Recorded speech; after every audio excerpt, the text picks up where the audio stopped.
Alors aujourd'hui, nous sommes réunis ici à Dakar pour discuter de la Convention de l'Union africaine sur les violences faites aux femmes et aux filles, qui est vraiment une nouvelle convention, une convention qui vient à son heure et qui, je dirais, regroupe l'ensemble des conventions et instruments, en tout cas, s'attendent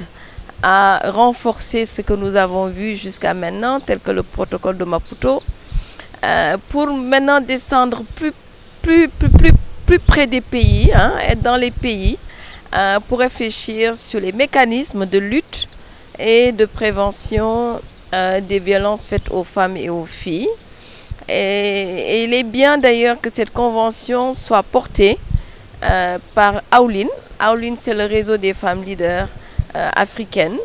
dont le chapitre Sénégal a été récemment lancé. Et c'est Aoulin donc qui a organisé, en partenariat avec l'Union africaine, ce premier forum à Dakar sous la Convention. Moi, ce que je retiens de la Convention, c'est que nous devons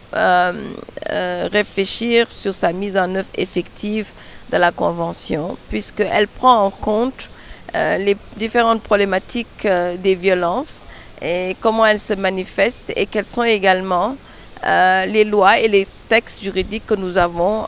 pour nous protéger, pour que les femmes puissent se protéger. Mais je crois que le défi majeur de ces conventions passées, c'est vraiment les mécanismes de mise en œuvre. Et je pense que l'originalité cette fois-ci, c'est que ça soit porté par un groupe de femmes, des femmes leaders qui connaissent la problématique pour avoir travaillé sur ces questions de droits humains et la protection des droits des femmes, mais également qui sont également des femmes porteuses de combat sous la lutte et la prévention des violences faites aux filles et aux femmes. Donc c'est l'occasion d'ailleurs de remercier le bureau de l'envoyé spécial de l'Union africaine pour les femmes, la paix et la sécurité, qui nous amène là encore de plus un instrument dont on a vraiment besoin et qu'il va falloir donc réunir les partenaires, les acteurs, particulièrement le secteur privé également, parce qu'aujourd'hui,